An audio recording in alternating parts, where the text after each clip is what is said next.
L'insécurité linguistique par Chantal Maillet-Crittenden et Danica Cameron. Est-ce qu'il vous est déjà arrivé de vous être senti mal à l'aise lorsque vous avez parlé français? Malheureusement, vous n'êtes pas seul. Le français au Canada est différent de celui de la France, de la Suisse, de la Belgique, etc. Même à l'intérieur du Canada, le français parlé varie d'une région à l'autre. Les Ontariens n'ont pas le même français que les Québécois, que les Manitobains ou que les Acadiens. Ceci fait en sorte que les Canadiens ressentent parfois un mal à l'aise par rapport à leurs usages linguistiques et à leur accent. Il y a diverses valeurs associées à la langue française dans les différentes communautés francophones canadiennes. En effet, malgré que ces communautés partagent la même langue, les attitudes linguistiques envers elles varient sensiblement d'une région à l'autre, étant donné le contexte socio-linguistique particulier à chaque communauté, c'est-à-dire le statut de la langue dans la famille et dans la communauté. Alors, qu'est-ce qu'est l'insécurité linguistique? Voici quelques définitions. Un sentiment d'infériorité ressenti par rapport à sa langue et le niveau de maîtrise de cette langue. Un sentiment de dépréciation et d'incertitude qu'éprouvent certains locuteurs envers leurs usages linguistiques. Prise de conscience des locuteurs entre la langue qu'ils parlent et la langue qu'ils reconnaissent comme légitime parce qu'elle est celle de la classe dominante ou celle d'autres communautés où l'on parle un français pur. Quand on sent que notre façon de parler est inférieure, quand on est gêné de s'exprimer en français ou quand on cherche constamment la bonne façon de parler, on souffre d'insécurité linguistique. L'insécurité linguistique, c'est lorsqu'on n'est pas à l'aise de s'exprimer dans sa langue maternelle ou dans la langue de son choix. Les gens tendent à comparer le français qu'ils utilisent au français dit standard.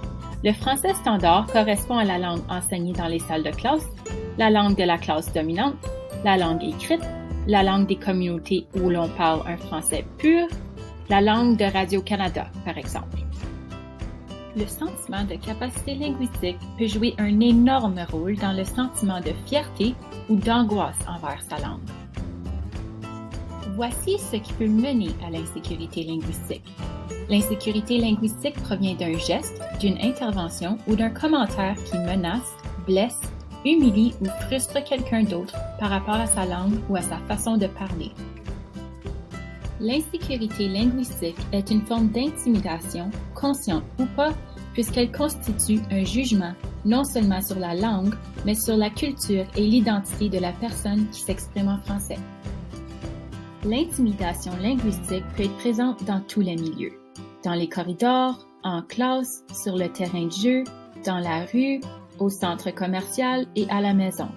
L'intimidation peut prendre forme de correction et de reprise pendant une conversation. Des commentaires tels que « Tu as un très beau français » et « Tu as un très bel accent » sont des commentaires qui peuvent être pris de la mauvaise façon selon le bagage personnel.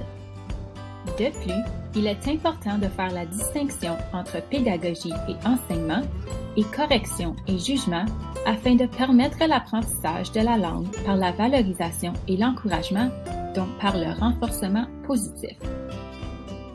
Voici quelques causes possibles de l'insécurité linguistique. La situation de la langue minoritaire, le degré d'exposition à la langue majoritaire, les représentations négatives du français chez les jeunes, l'intimidation linguistique et la présence de la norme, et la langue et la réussite scolaire. Voici quelques conséquences de l'insécurité linguistique. De fausses perceptions de son discours, une autodépréciation de ses performances linguistiques, le silence. Plusieurs personnes pensent que leur français n'est pas assez bon pour étudier ou travailler en français, donc ils préfèrent étudier ou travailler en anglais. L'insécurité linguistique peut même mener à l'assimilation linguistique. L'assimilation linguistique, c'est lorsqu'on fait le passage à l'utilisation de l'anglais au détriment du français. Alors, c'est quand la langue d'usage, qui est l'anglais, diffère de notre langue maternelle, qui est le français. Maintenant, parlons de ce qu'est la sécurité linguistique. Selon Louis-Jean Calvet, la sécurité linguistique, c'est lorsque, pour des raisons sociales variées, les locuteurs ne se sentent pas mis en question dans leur façon de parler.